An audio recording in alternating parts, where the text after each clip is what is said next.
next chapter is light.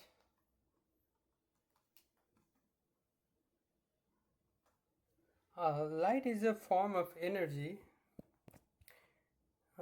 Light is a form of energy which travels in the form of electromagnetic radiation. It moves as oscillating electric and magnetic field. And this electric and magnetic field sustain each other as they propagate. And as they propagate, like we said before, whenever there is an electric current, it results in an electric field, and whenever there is an electric field, it results in a magnetic field. This electric field and magnetic field are perpendicular with each other. Here we can see this is going in this direction, and this is the magnetic field is going in this direction. So electric field and magnetic field are perpendicular with each other. And if you also look at this graph, the direction of propagation is along this way. That means the oscillation and propagation direction are perpendicular to each other, resulting in a transverse wave. Light is the fastest entity in the universe, traveling at approximately 3 into 10 to the 8 meter per second in vacuum. And if you have ever seen this Einstein's very famous formula, E equals to mc square, where this c, so this speed of light in vacuum is generally represented written as the letter c.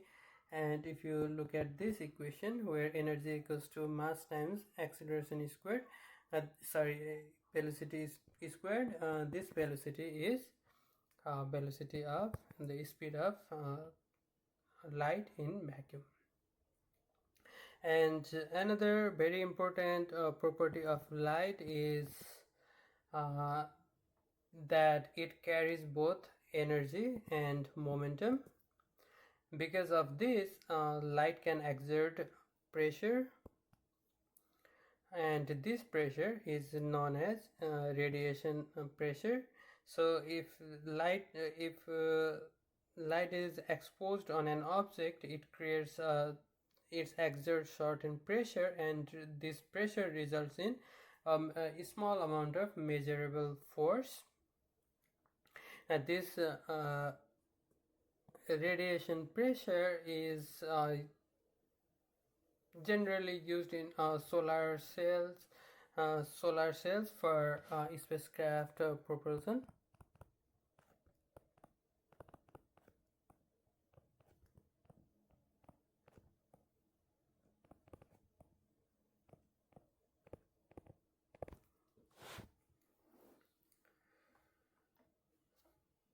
And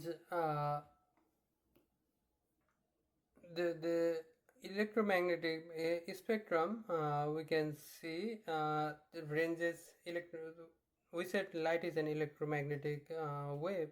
In terms of electromagnetic wave can ranges from gamma rays to long wave rays, and the visible light here is just a small portion of this electromagnetic spectrum that has a frequency of 7.5 into 10 to the 14 hertz to 4.3 into 10 to the 14 hertz. And if you haven't heard this word spectrum before, this in physics, what spectrum means is that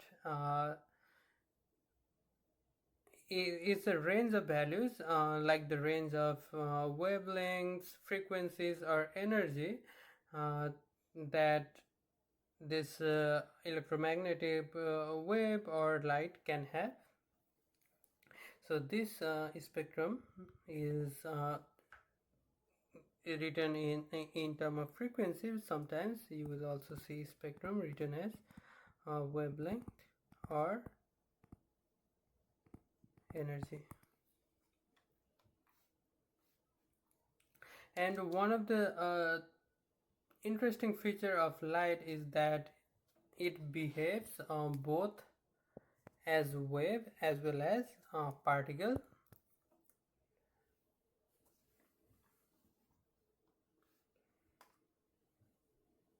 When we study, so light exhibits a characteristic of both waves and particles depending on what kind of experiment we are doing. And when we study this wave-like nature of light, we can study or we can experiment this different interaction of light with matter, such as reflection, refraction, interference, and diffraction. All of which shows light's ability to spread, bend, or overlap, like we see in the waves. And then we also have a particle-like behavior of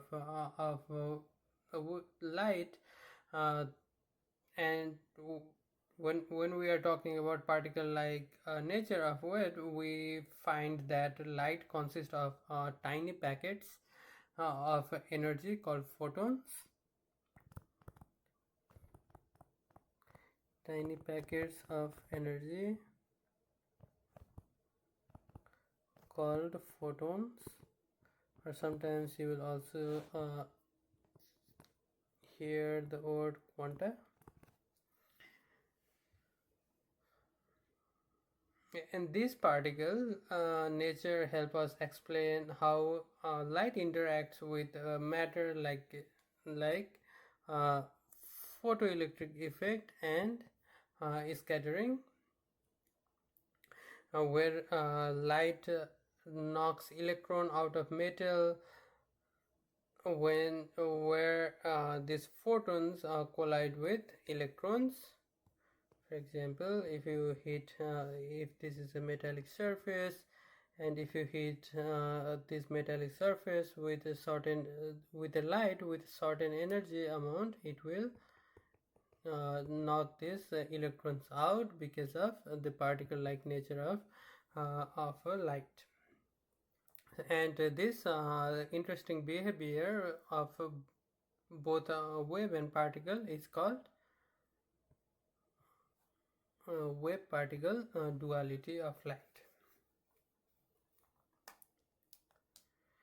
And let's talk more about electromagnetic light as a wave, especially electromagnetic wave. And as we know, light travels as an electromagnetic wave made up of oscillating electric and magnetic field. Here we can see uh, we have one field going up, down, oscillating in this direction, the electric field, and then perpendicular to this we have a magnetic field oscillating in this direction, and overall this wave is propagating along this direction, and this direction itself in itself is perpendicular with both electric field and magnetic field. These fields are, as we say, these fields are perpendicular with each other, and since light is an electromagnetic wave, it does not require any medium. It can travel in vacuum, and this is why, unlike sound, light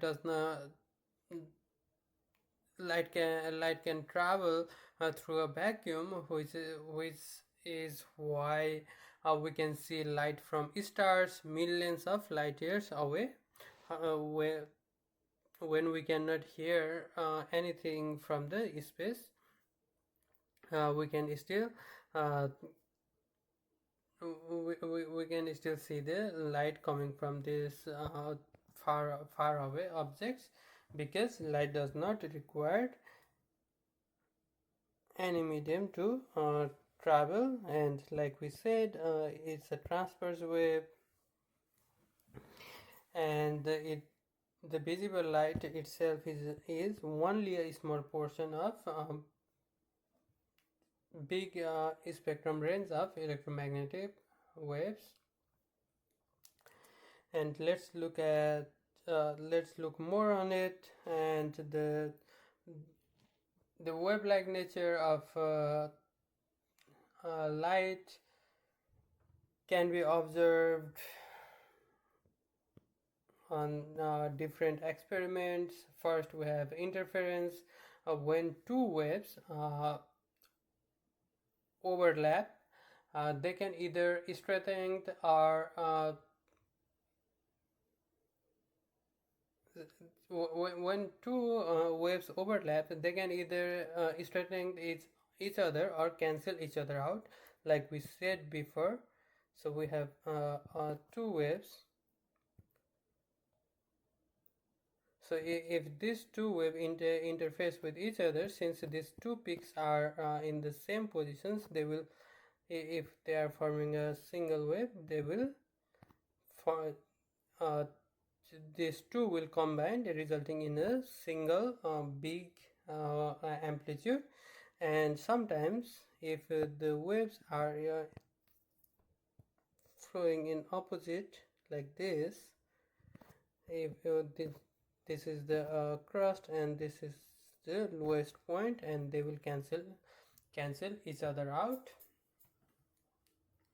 so resulting in either constructive or destructive interference. And this the proof of a wave-like nature of light can be observed from thin film interference like oil slicks or soap bubbles. If you have ever noticed this soap bubbles, you can see different range of colors in the soap bubbles, and that different colors seen in the soap bubbles is caused by this interference.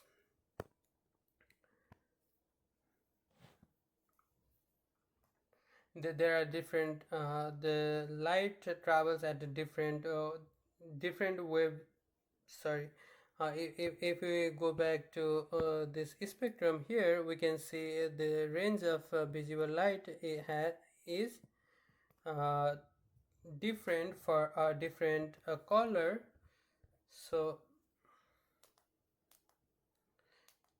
this interference or the different or the color we see in soap bubble is caused by this difference in the difference in wavelength or the frequency of different colors when the different soap bubble interface with each other. When we have a soap bubble, it can have a different thickness of thickness across its section, and this difference in cross-sectional thickness causes this soap bubbles to this light passing through these soap bubbles to pass at different speed or different frequencies, resulting in different color. And then we also have diffraction. This is the bending and spreading of light waves around edges or narrow slits. Like here we have a small slit here, and then this whenever this wave is passing through, this behavior is stated as diffraction. For example, if you look closely at light passing through a small opening, you may see this light spreading in this example. And then we have these two slits here, and this light the diffraction of this light from this both the slit. If we look at here, this is a wave from this opening, and we also have a wave from this openings. And if you look at this portion, these waves are this wave has interference between each other, resulting in interference pattern. So this nature of light, where you can observe the interference or diffraction, is what makes light wave like quantity. And since we said the speed of light in vacuum is represented by a letter C, the mathematical equation for calculating the speed is given by C equals to lambda f, where lambda is equals to wavelength and f is equals to frequency. And this means what we know, this speed of velocity, sorry, the speed of light is constant in vacuum. If we look at this lambda and f, we can say shorter wavelength correspond to higher frequency and vice versa, because this is a fixed number. If you increase this number, you will have to decrease this number, and if frequency increases, the wavelength has to decrease. Now let's talk about the particle-like nature of light.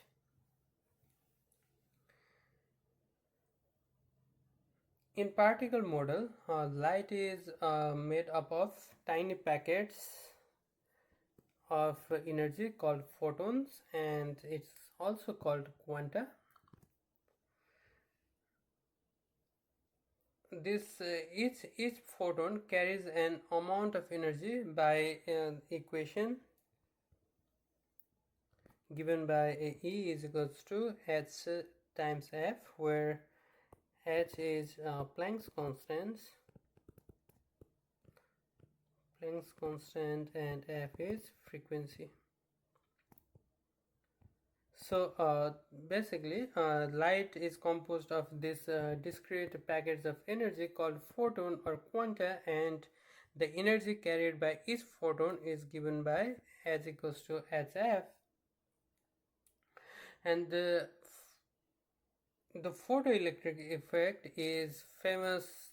The demonstration of this particle-like nature of light, this was explained by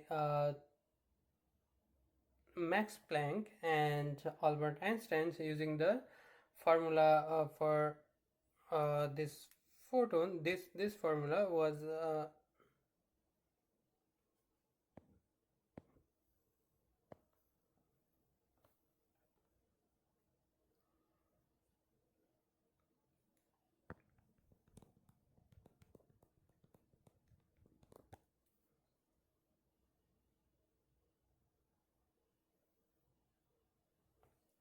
now we know this how light travels, because we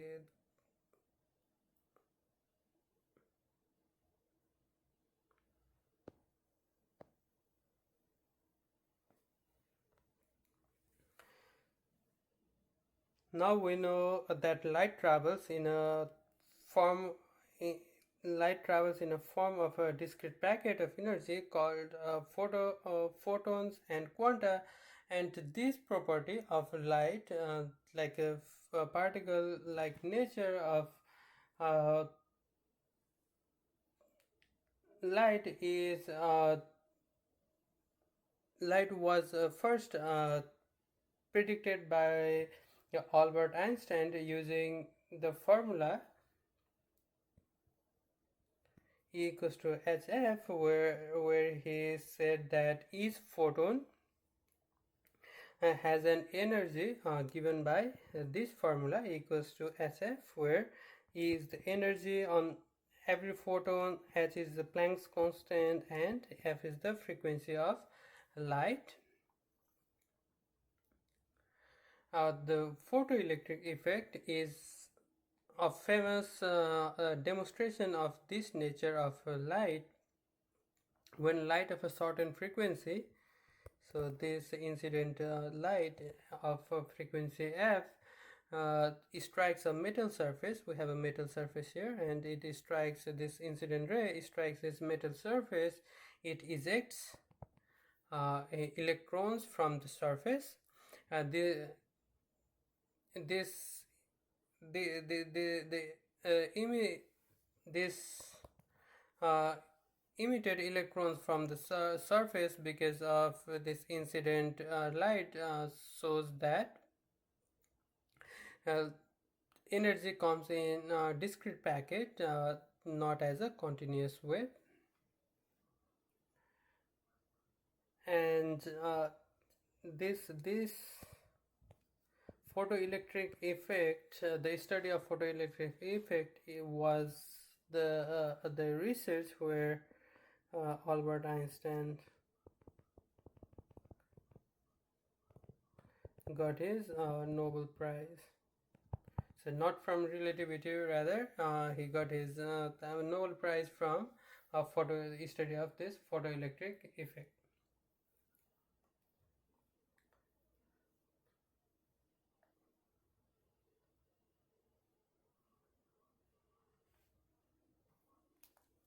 And then let's look at the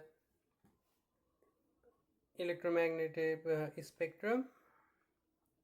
We can see at low frequency, and we can also see, first we can see here this spectrum is shown on both energy as well as wavelength. And if we see here, the higher the wavelength, we have lower energy, and lower the wavelength, we have higher energy level. So this also gives us the relationship between wavelength and energy.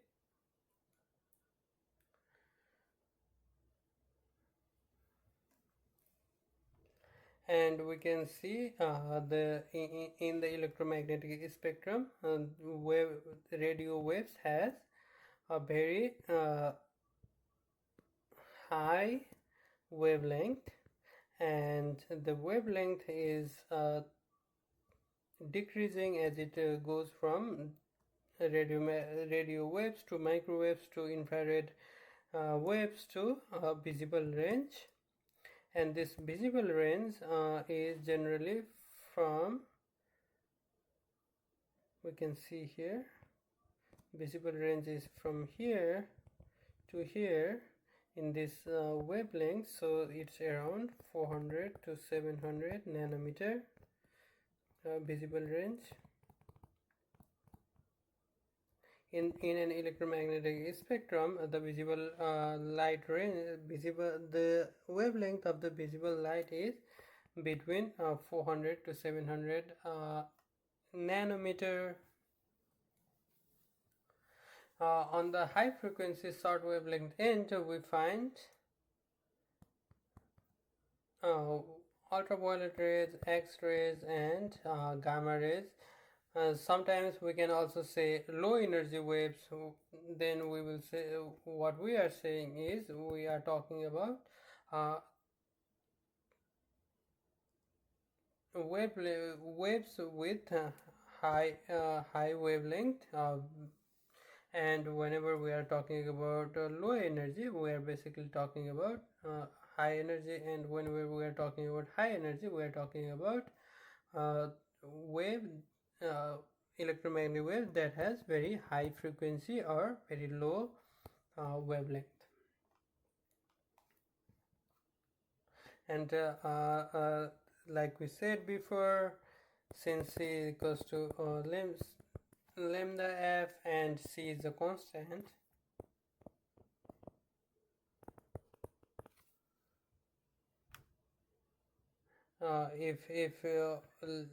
if one of this value is increased, the other value has to decrease, and if one of this is decreased, and the other has to increase. And now let's talk about the visible spectrum. To see an object, before talking about the spectrum, we need to understand what is visible. And to see an object, it must either produce a light. So what is visible to our eyes is the object is visible only when it either produces its own light or it reflects light from another sources, and these light sources like objects which has their own which are producing their own light, and examples are sun, burning candles, etc., and objects that are reflecting the lights from other sources. One of the very famous example is moon. And the human eye, what we call visible spectrum, is between the wavelength of roughly 400 nanometer to 700 nanometer. However, we should also note that every living being has a different range of this visible wavelength. Many animals can also see in the different ultraviolet and infrared range. So this UV is ultraviolet and IR is infrared.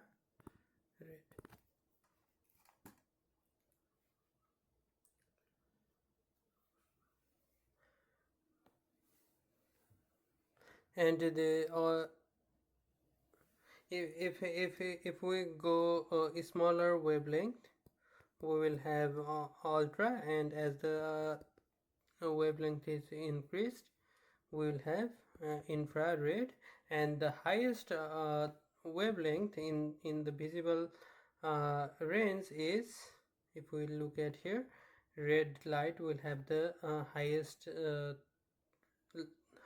wavelength, and violet here will have the lowest sorry, not here will have the lowest wavelength.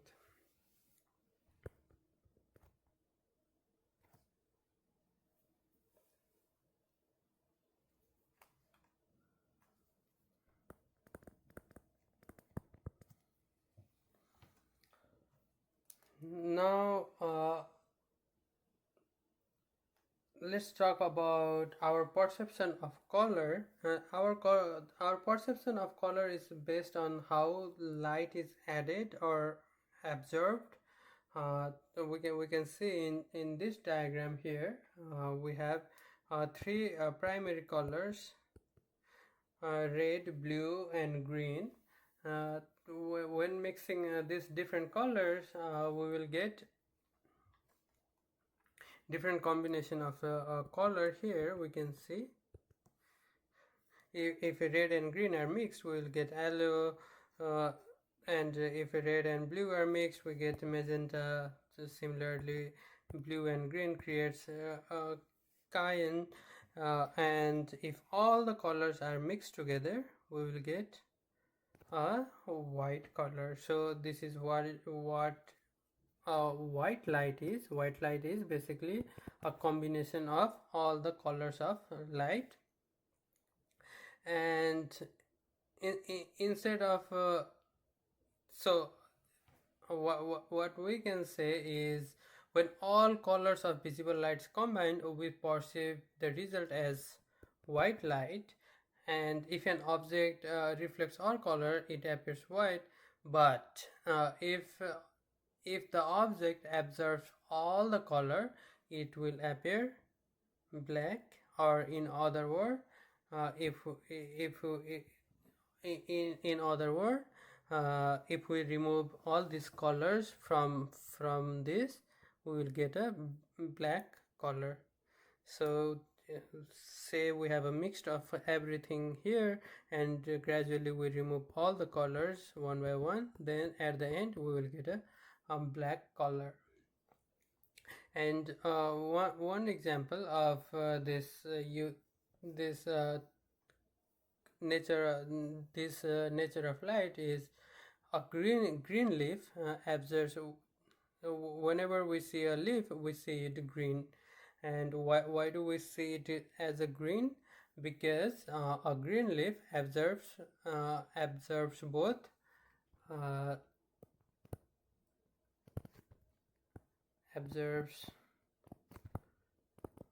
both red and blue, but reflects green. So that's why we see it as a pure green color, because it absorbs both red and blue and only reflects green color. So as a conclusion, we can say our perception of color depends entirely on which wavelength of light are reflected or absorbed by the object. And if everything is absorbed, it will be black, and if all the colors are reflected, then it will be a white color. And one very interesting way of demonstrating this the nature of light, uh, where the white light is combination of all these different colors, is using a prism experiment. When white light, for example, here we can see this white light passes through this prism here. It splits the light into different colors.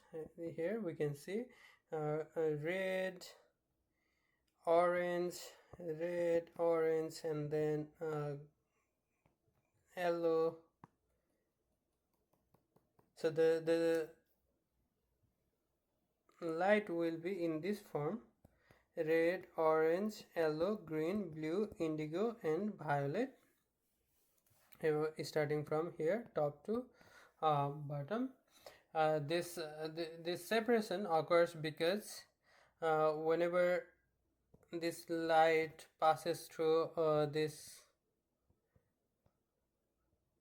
prism, what this prism does is changes the velocity of this light source. Changes the speed of light, and since if each light has their own wavelength or the frequency, they will result in a different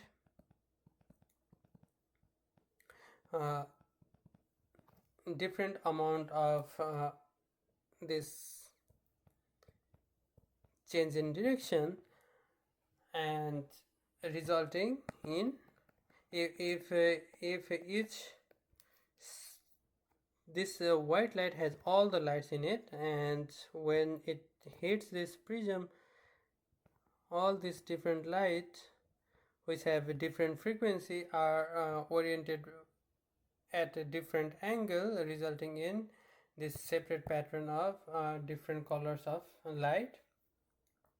And whenever these light are bending, red light bends the least,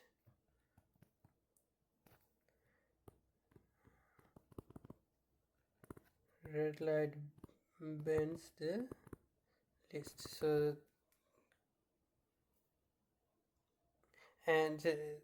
So if a red light bends the least, then that means violet bends the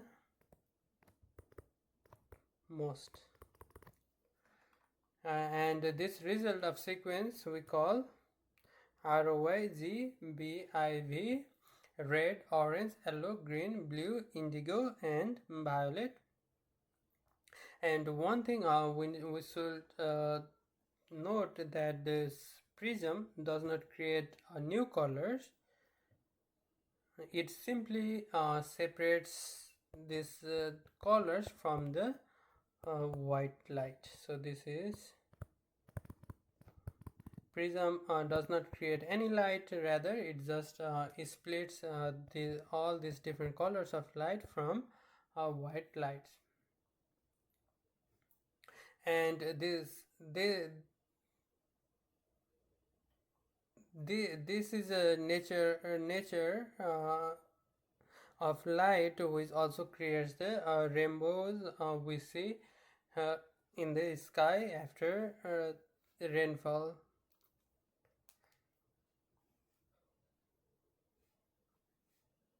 So we talked about light sources, and we talked about light, but how is light created? The source of light is any object constantly emits radiation and absorbs radiation. This is caused by the change in energy level of this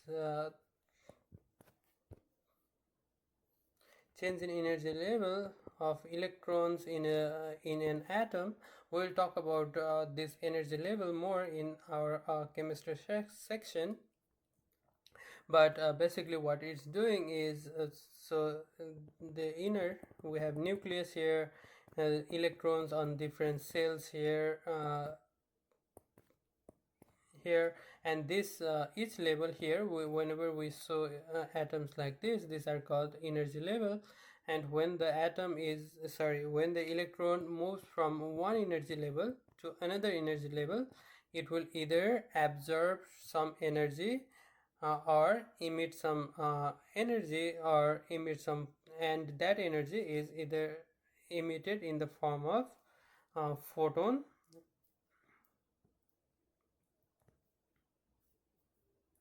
and that is how we get all these color lights with different color. For example, here we can see from this graph, if the if the electron jumps from energy level 3 to energy level 2, we will get a light with red color.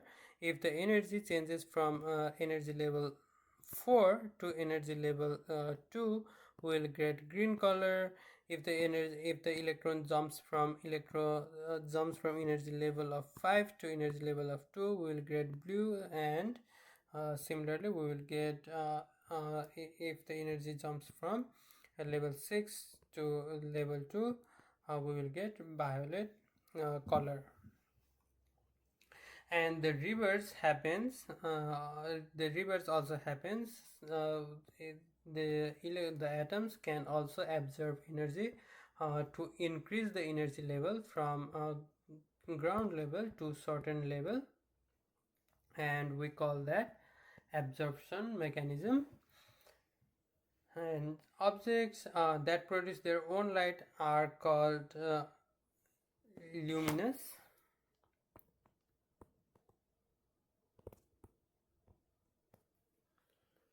And some of the examples, like we said, sun, stars are luminous. And then object that do not produce their own light is called non-luminous. And examples are like moon. With that, we should also talk about blackbody radiation. A blackbody is an idealized object that absorbs all the radiation that falls onto it and emits electromagnetic radiation depending only on its temperature. So, blackbody radiation, a black body is an idealized object that absorbs. So if we have some light coming on the object, it will absorb all these lights coming to this object. It will absorb all these lights, so absorbs all incident radiation. And when this black body is heated, it will emit electromagnetic radiation, and the emission of this electromagnetic radiation is solely dependent on temperature.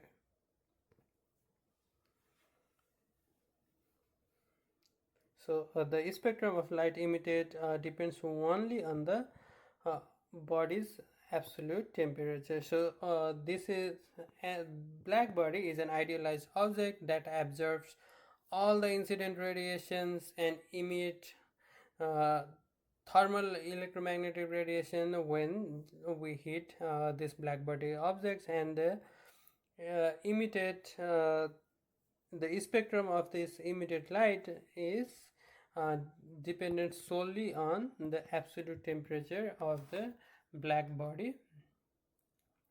And according to Wien's displacement law, the peak wavelength of emitted radiation is inversely proportional to the temperature. That means this principle can be used when we observed different objects, and the hotter the object, it will look bluer, and the cooler the object, it will look redder. So sometimes this principle can be used in is widely used in observing stars in stars in our sky, where if the star looks really blue, that means it's hotter, and if the star looks reddish, then it is cooler than the other stars. So and this blue or red color of this stars is basically given by the wavelength that star is producing, and that wavelength is inversely proportional to temperature, resulting in this nature of the emitted radiation. And light interact with matters in different way. First we have absorption. Light is taken in, often converted to heat, like sunlight warming a surface. Here we can see we have an incident ray, and when it strikes this object, it will be absorbed and used to increase the temperature of this object. Basically matter takes in light energy, or in other words photons, and convert it to heat energy. And that is why black objects get warmer fast during in the sun, compared to other objects, because black objects absorbs and they do not reflect other color, they do not reflect light. And then we have transmission, we can see here. So we have an incident ray, and then it's touching this it is striking this object, and when it strikes, it just passes through the object. And example is glass. When we have a light source, when we have an incident light ray on a glass surface, it will simply transmit from the object. And then we have a reflection. Reflection is basically light bouncing off the surface, like from the mirror. Instead of glass, if we have a mirror, the light will bounce back to the same medium. And then we also have refraction. We will talk about refraction in a little bit depth, but refraction is basically when you have a light source incident here, in one medium, when the light travels to other medium, for example here this is medium 1 and this is medium 2, the speed of this light will change, because as we know the speed of light depends on this material. So this change in speed will cause this small changes in direction, and we call that change in direction of this light is we call it refraction. And then we also have scattering. Scattering is spread in many directions by small particles. So we have these small particles, and when a light source strikes these small particles, the light will scatter in different direction. And the one of the very important example of scattering is the blue color of the sky. The blue color of the sky results from sunlight scattering by small air molecules. So this is the property. This is the property causing the sky to look blue. Let's look at refraction a little bit more. Refraction is the bending of light as it passes from one medium to other medium. This is a medium 1 here. We can say this is for example this is air and this is water or anything. So from medium 1 to medium 2, when it passes through one medium to other medium, light will bend. It occurs, the light bends because light changes speed in different medium, and the index of refraction is used to measure how much light slows down or how much this light will deflect from the original position. We use this index called index of refraction, or sometimes you will also call refraction index.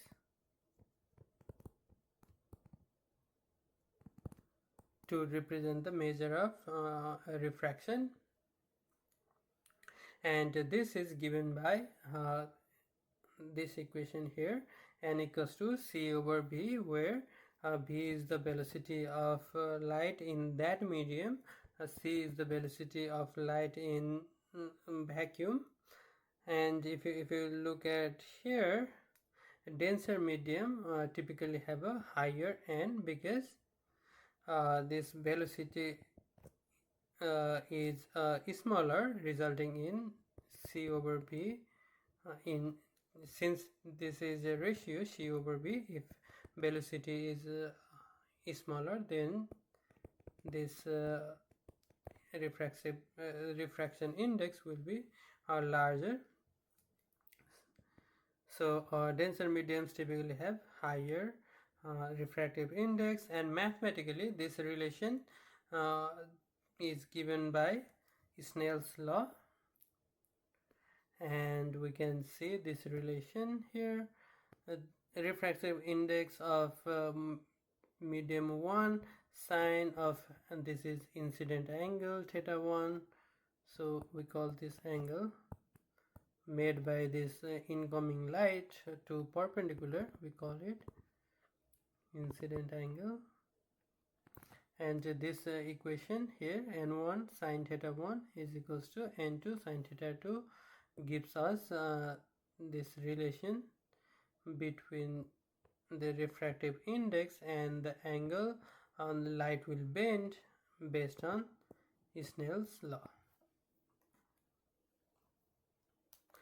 And after refraction, we also have dispersion. Dispersion is defined as the phenomenon where the speed of light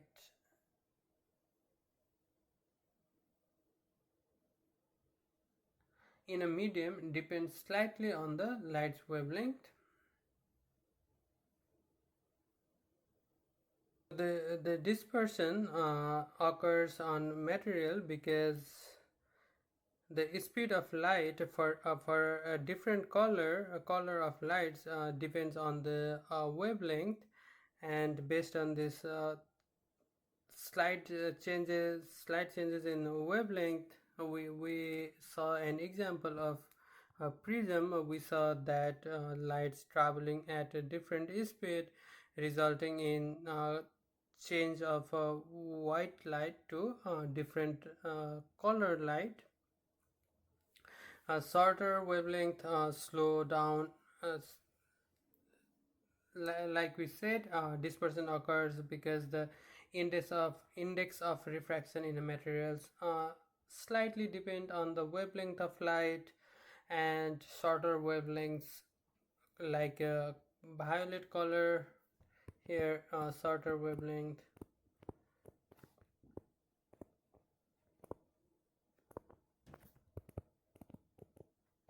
Shorter wavelengths slow down more and bend more than longer wavelength,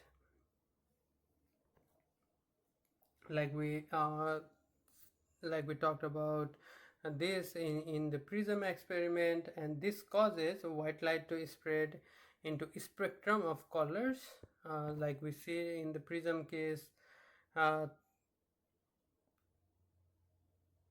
And this is what, if we have this small water droplets, and this sunlight, the white light from the sun passes through this small droplet of water, the white light will be separated into a different color of lights, and that will be reflected towards into our eyes. And for, that's the reason we see rainbows sometimes after rain, because of the raindrops dispersing the white color,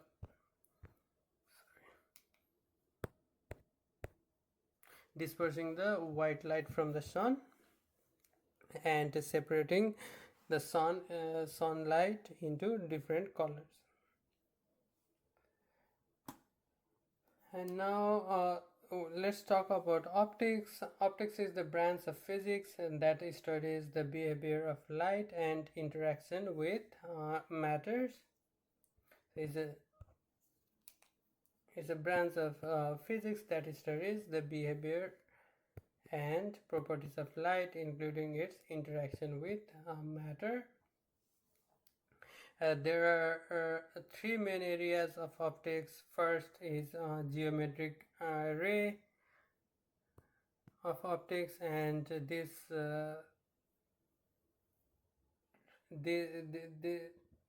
area of optic treats light as rays. For example, if we have a lens here, we will show this light as a ray, and this treatment of light as ray is useful for lenses, mirrors, and image formation, also for Snell's law as well. If like we see here, we treat this light source as a ray. And then we also have physical optics. Physical optics are, sorry, this should be physical. Physical optics are waves, where the light is treated as waves, and this kind of information is used in the study of diffraction and polarization for all the optics purpose. And then we have quantum optics.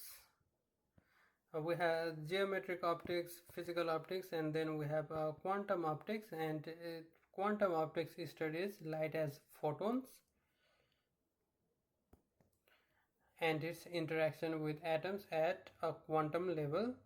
when we say quantum level, we are interested in subatomic level. And every point on an object acts as a source of light. So whenever we see an object or any object we see, it has to be reflected for us to perceive that object. That means every point on an object acts as a light rays. So every point of the object acts as a light source, and mirror reflects these rays to form images. So we can see here. So basically what we see is a reflection of light from the objects. And in terms of image formation, first we need to know different type of mirrors. First we have plane mirrors like this, where it's just a plane surface, and then we also have a spherical mirror where the surface is spherical. It can be either this shape or this shape. For the plane mirror produce images that are upright. If we see here, this is a plane image, and we have an object in this side, we have an object we have this image created in the other side, and we are observing this recreated image here. And if you look at this image, this is in the vertical direction, it still looks the same. So if it's upright, and this is a virtual image, meaning we will talk about what is virtual image in next slide. So the just to give an explanation of a plane mirror, what we can say is plane mirror produces images that are upright, virtual, and the same size as the original object, and it will reverse the object from front to back. And then we have spherical mirror. Spherical mirror can be of two types. First we have a concave mirror and convex mirror. Concave mirrors are thick in middle, thinner on the edges, like this. Here concave mirror concave mirror, this is thick in middle, thin in edges. And we have convex mirror, thinner in middle and thicker in edges. And concave mirror curved inward. So in other words, we can say it's curved inward, and this is curved outward. The concave mirror can form a real image as well as virtual image. So concave mirror can form both a real as well as a virtual images depending on object distance. So depending on where the object we are observing is, based on this focal distance, whether this object is here or here, the images that's created by a concave mirror can be real or a virtual image. And the object appears larger and are used in this concave mirror are widely used in telescopes and saving mirrors, because the objects in a concave mirror appear larger and closer. Similarly, for mirror that are curved outward, or the convex mirror, the image formed are always virtual, and they are also upright, and images are smaller in size. And the convex mirror also makes object seem very far, and that is why this convex mirror are used in car side view mirror, because this convex mirror makes image look farther away and makes them smaller. So the image formation, like in mirrors, are the image formation in any mirror is because of either reflection of the lights or the refraction of the light, and image can be of two types. So image is either created by refraction of light, or sometimes from reflection of light, and image can be real image or virtual image. A real image is formed when light rays actually converges at a point after passing through a lens.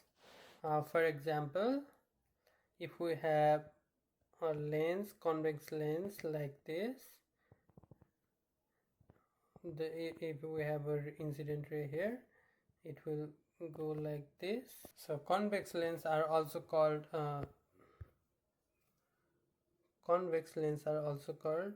converging lens.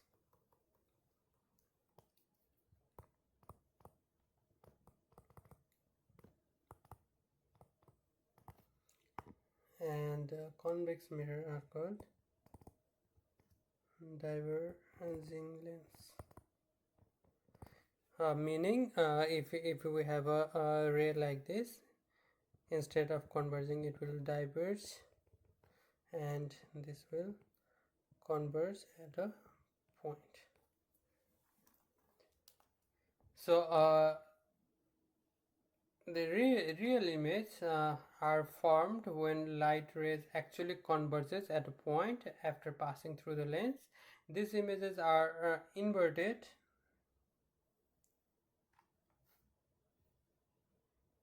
Here we can see an example of a real image. Instead of in the other side, we are seeing in the same side. We have an object here, and when the real image is formed, we can see this object is flipped upside down, and these images are inverted and can be projected on. The main feature of a real image is that the image can be projected onto a screen or captured on a surface, and it is usually inverted. And the example of a real image is the image on our camera using convex lenses. And then we have a virtual image. Virtual images are formed when light rays appear to diverge from one point and they don't actually meet. So if they are diverging here, if the real image, if the image are if the light source passing through the lens are diverging instead of converging from a point, they don't actually meet, and they will form imaginary light. Like here we can see this light images are diverging instead of converging, so it will form a virtual image, and that looks like the image is formed inside the mirror. And if we see here, the plane mirror also create a virtual image. And if we see, the image in the virtual image will also be in the upright position. And one core difference between virtual and image is they don't we cannot project this virtual image onto a screen. And an example of a virtual image is the mirror we use day-to-day life, the mirrors we use in our houses, like the plane mirror. They create the images that are virtual. And generally the virtual images are, instead of saying that, we can say the images that's inside the mirror are a virtual image. And example are magnifying images in the magnifying glasses or the mirror to we use in our day-to-day life.